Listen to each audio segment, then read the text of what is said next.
jamais j'étais à ce point, je pouvais m'imaginer ce qui se passait dans le vestiaire catalan, quoi. Je veux dire, l'identité catalane, l'omniprésence nationaliste en permanence.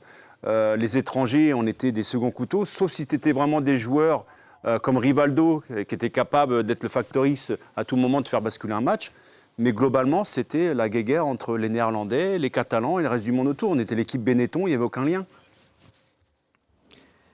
Et je ne te parle pas du relationnel avec l'entraîneur, avec les Catalans, ou hormis certains, les jeunes comme Gabi, comme Xavi, tous ces garçons qui étaient adorables, Puyol qui était adorable.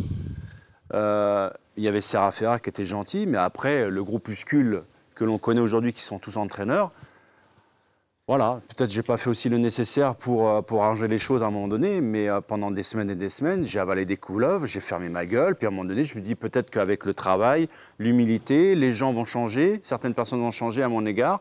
Ça n'a jamais changé, c'était toujours de la soumission en permanence. Tu avais été mis en garde sur ça au départ ? Non, mais je ne m'imaginais pas, jamais j'ai pris des renseignements, en sachant que je savais qu'il y avait une difficulté de beaucoup de Français à s'imposer, mais de certains étrangers également.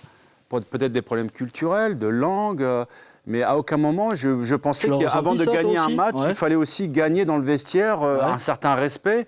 Je veux dire, on n'est pas dans une cour de prison, quoi. On est tous dans la même équipe. Je te dis ce que je pense, que j'ai vécu. Ça va peut-être choquer certaines personnes, mais moi j'ai vécu le racisme dans le vestiaire du FC Barcelone.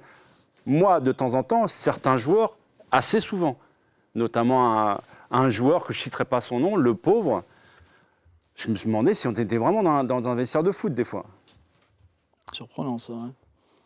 Et vous étiez à la même époque Non, moi j'étais avant. Il y avait de l'ostracisme carrément, Manu ? Ah oui. D'ailleurs, racisme, ça arrive à un moment où certains joueurs ont commencé à vouloir en venir au point. Moi, j'ai dit ce que je pensais à la clique des Catalans, leur dire que moi, j'étais venu jouer au football ici. Je n'étais pas venu pour des problèmes qui n'ont rien à voir avec le foot. Sur des joueurs de couleur, tu parles alors ? Oui, aussi, ouais.